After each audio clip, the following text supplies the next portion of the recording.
ng bayan, maasahan anumang panahon. Magandang araw po sa lahat. Narito ang latest update ukol sa lagay ng panahon ngayong Oktubre 3, 2024. Easterly sa trough no Bagyong Julian na lamang ang makakaapekto sa bansa ngayong araw.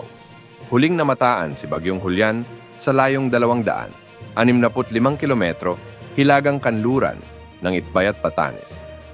Taglay pa rin ang lakas ng hangin na umaabot sa 100 at 40 kilometro bawat oras malapit sa gitna at pagbugsong umaabot sa 170 kilometro bawat oras.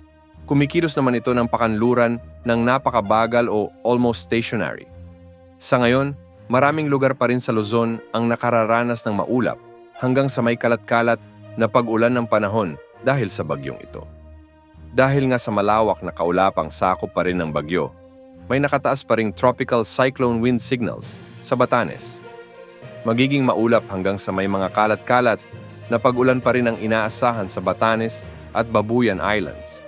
May mga pag-ulan na may mga posibilidad ng thunderstorms pa rin sa Ilocos Region, Cordillera Administrative Region, Central Luzon at nalalabing bahagi ng Cagayan dahil sa trough or extension ni Bagyong Julian.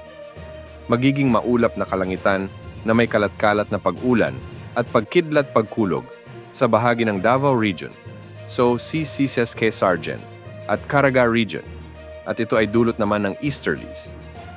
Bahagyang maulap hanggang sa maulap na papawirin na may pulu-pulong mga pag-ulan o pagkidlat-pagkulog sa Metro Manila at nalalabing bahagi ng bansa, dulot naman ng mga localized thunderstorms. Ayon sa Pag-asa, posibleng pumasok muli sa loob ng ating area of responsibility si Bagyong Julian ngayong umaga o hapon bago tuluyang manalasa o maglandfall sa bahagi ng Southern Taiwan. Bilang malakas pa rin na bagyo, yan ang update sa lagay ng panahon. Ito po ang weather update ng bayan, maaasahan anumang panahon.